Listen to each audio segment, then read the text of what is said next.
la demeure Gaville.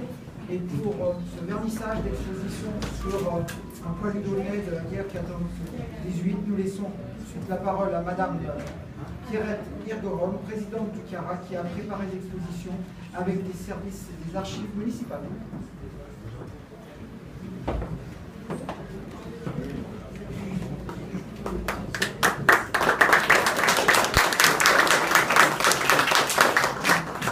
Monsieur le maire, mesdames et messieurs les maires adjoints, mesdames et messieurs les présidents d'associations, mesdames et messieurs les conseillers, mesdames, messieurs, chers amis, le CARA vous remercie de votre présence et vous souhaite la bienvenue en cette demeure historique pour inaugurer la Grande Guerre vécue par les Aulnaysiens, l'exposition de la Grande Guerre vécue par les Aulnaysiens, conçue par les archives municipales et le CARA.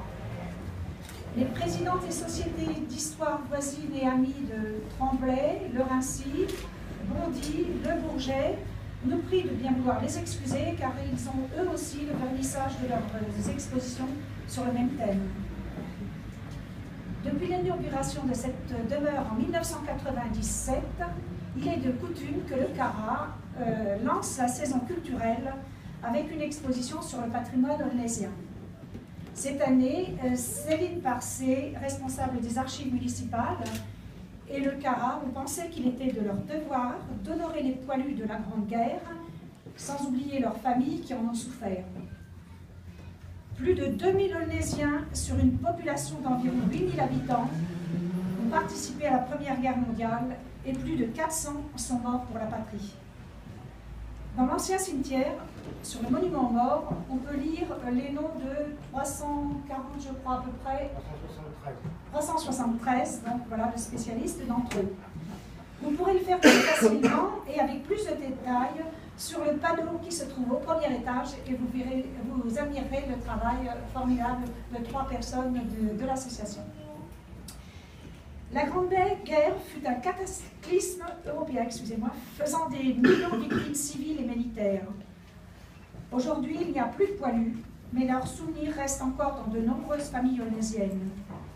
Nous avons rassemblé des témoignages, des documents, des objets qui rappellent avec émotion leur existence.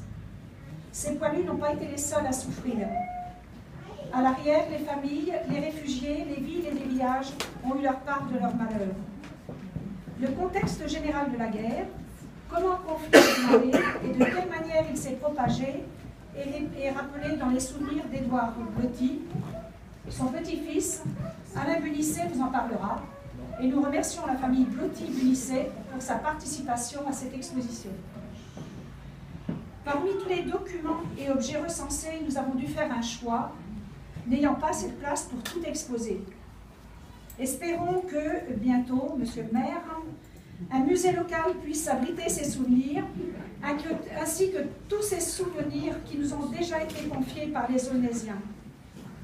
Nous souhaitons aussi qu'à l'issue de ces commémorations, un ouvrage retraçant la vie de ceux et celles qui ont vécu ces 4 années terribles puisse être publié.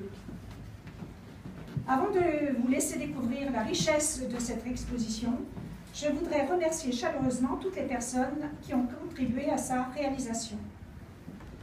En premier lieu, Charité, on commence par nous, donc tous les membres du bureau qui ont donné de leur temps, et particulièrement Guy, qui a réalisé toute la mise en page des panneaux du premier étage et qui, avec Martine et Michel, a fait les longues recherches sur les soldats morts. Nicole Fleury et Louis Marcadet pour le travail effectué sur ce sujet et publié dans le journal Oxygène et dans nos bulletins. Nous remercions la municipalité qui nous accorde aide matérielle et technique, l'ACOM et en particulier Marianne Ducreux, parce que je pense qu'elle a donné beaucoup de son temps, elle a eu des petits problèmes, Thierry Mounier de la direction de l'information géographique, l'école d'art Claude Monet et les espaces verts. Merci à l'ensemble des prêteurs et donateurs. Je ne le ferai pas nommément car ils sont trop nombreux et en majorité, ils veulent rester dans l'anonymat. Nous avons été également très touchés par le geste du peintre aulnaysien Jacques Libourreau, qui spontanément a peint pour cette exposition le tableau de la ferme du Vieux Pays transformé en cantonnement militaire. Pour finir avec les remerciements, je voudrais dire combien nous avons apprécié l'aide et la grande disponibilité à notre égard de l'ensemble du service des archives municipales. En travaillant sur cette exposition, nous avons beaucoup appris.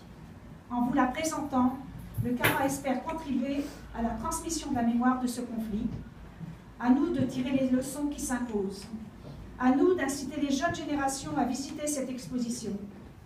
Il faut regarder la guerre pour la comprendre et pour que les générations futures connaissent comme nous la liberté dans la démocratie. Rappelons que ces soldats étaient des hommes avec un visage, un nom, une famille. Je vous remercie.